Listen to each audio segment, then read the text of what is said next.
మన జీవితంలో అన్ని రోజులు మనకు గుర్తుండవు. 10th క్లాస్ పాస్ అయిన రోజు, అమ్మ నాన్న మనం మెచ్చుకున్న రోజు, గబ్బర్ సింగ్ రిలీజ్ అయిన రోజు, ఇలాంటివే బాగా గుర్తుంటాయి.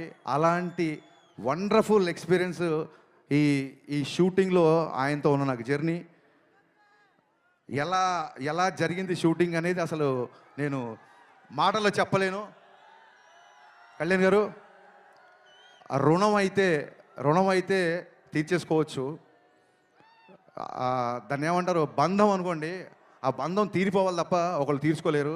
ఆ బంధం మీద నాకు ఉన్నందుకు నేను ఆ దేవుడికి మనస్ఫూర్తి కృతజ్ఞతలు చెప్పుకుంటున్నాను. ఇంకొక చిన్న విషయం క్లారిఫై, శ్రీహరి లాగా వచ్చాడు అని పవన్ కళ్యాణ్ గారిని దేవుడిలాగా ప్రవేశించినప్పుడు కొంతమంది కామెంట్ చేస్తున్నారు. ఒక చిన్న విషయం క్లారిఫై చేయాలనుకుంటున్నా.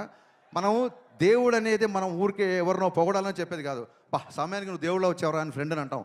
సమయానికి ఆ రోజు మా మామయ్య దేవుళ్ళ వచ్చాడు అంటాం.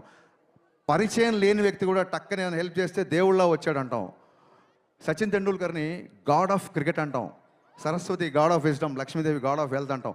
అలాగా మనం అభిమానంతో గాడ్ అని పిలుచుకుంటే అని అది గాడ్ ఆఫ్ క్రేజ్ అవ్వచ్చు, గాడ్ ఆఫ్ స్వాగ్ అవ్వచ్చు. సచిన్ తెండూల్కర్ గారిని గాడ్ అంతా మాత్రం నన్ను విగ్రహం పెట్టి బ్యాట్ అని ధ్వజస్తంభాల్లో పెట్టి గుళ్ళు కట్టమని ఎవరు చెప్పలేదు కదా. It is the supremacy experience, it's a superlative expression అంతే. అంతకు మించి ఎవరినో ఏదో కామెంట్ చేయాలని కాదు, ఎవరినో నొచ్చుకోవాలని కాదు. సార్,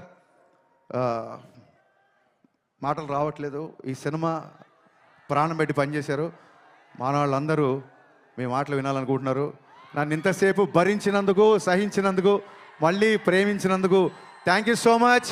March 19th ఈసారి Ustaad Ugadi. Thank you. Okay, yes, sir.